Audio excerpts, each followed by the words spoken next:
নবী কিন্তু আগ থেকে নবী। আমাদের নবী বলেন কুনতু নাবিয়ান ওয়া কানা আদামু বাইনাল মাই ওয়াত তিন। আদম যেই সময় বেকার পানির মাঝখানে ছিল, আমি মুহাম্মদ তখনও নবী ছিলাম। আল্লাহ নবী বলেন আউয়ালু মা খালাকাল্লাহু নূরি আউয়ালু মা খালাকাল্লাহু রূহি। আল্লাহ নবী বলেন সর্বপ্রথম আল্লাহ যা সৃষ্টি করেছেন তা হলো আমার রূহ মুবারক। সর্বপ্রথম আল্লাহ আমার রূহ বানাইলেন, পাঠাইছেন সকল নবী শেষে, আর বানাইছেন সকল নবী আরো এখন লক্ষ্য করুন।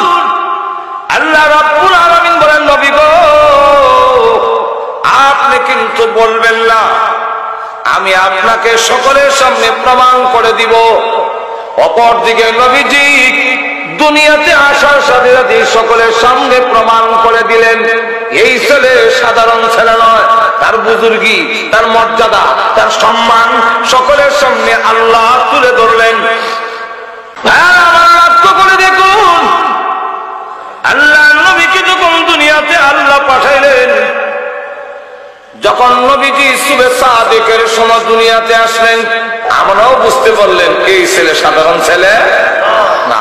শুধু তা না, নবীজির চাচা আব্বাস রাদিয়াল্লাহু আনহু উনি বলেন আমি দৌড়ে গেলাম, দৌড়ে গিয়ে দেখতে গিয়ে দেখি আকাশের চন্দ্ররা ঘরের এত কাছে। অথবা একবার মুহাম্মদ সাল্লাল্লাহু আলাইহি ওয়াসাল্লামের দিকে তাকায়, চন্দ্রের দিকে তাকায় দেখি উনিও চন্দ্রের দিকে তাকায় মুস্কি হাসি।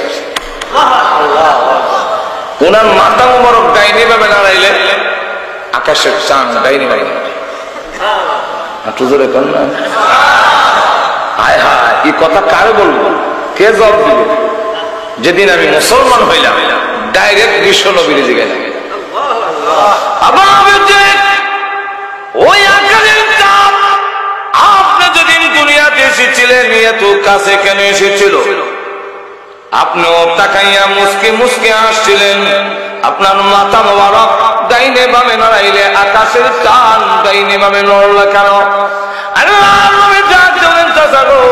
যা দেখেছিলেন ঠিক দেখেছিলেন, ওই আকাশের চাঁদ এসেছিল আমি বিশ্ব নবীকে আনন্দ দেওয়ার জন্য। কিসের আনন্দ? যতটা বাচ্চা পৃথিবীতে আসে প্রত্যেকটাই কানতে আসে, আমি যেন না কান্দি, আল্লাহ আকাশের চাঁদ দিয়ে আমাকে আনন্দ দিয়েছেন। কান্দে কথা বুঝেন? আব্দুল মুত্তালিব বলেন আমি খানা কাবা তোয়াফ করতেছি, হঠাৎ করে দেখি কাবা ঘরের দেওয়াল কথা বলে, হ্যাঁ আরববাসীরা যার মাধ্যমে আল্লাহর গোলামি প্রতিষ্ঠিত হবে, সমস্ত মুক্তি পূজা উৎখাত হবে, সেই বিশ্ব নবীর আগমন হয়ে গেছে। কাবা ঘরের দেওয়ালের কথা শুনে আমি এমনি কাবা ঘরের দরজা দিয়ে ভিতরে তাকাইলাম, তাকায় দেখি যতগুলো মূর্তি ছিল একটাও খাড়া নাই, সবগুলো জমিনে পড়ে হাত পাও নাক কান ভেঙে টুকরা হয়ে গেছে। আল্লাহ প্রমাণ করে দেখায় দিলেন বিশ্ব নবীর আগমন হয়ে গেছে, এই মূর্তিগুলো অপসারিত হয়ে যাবে।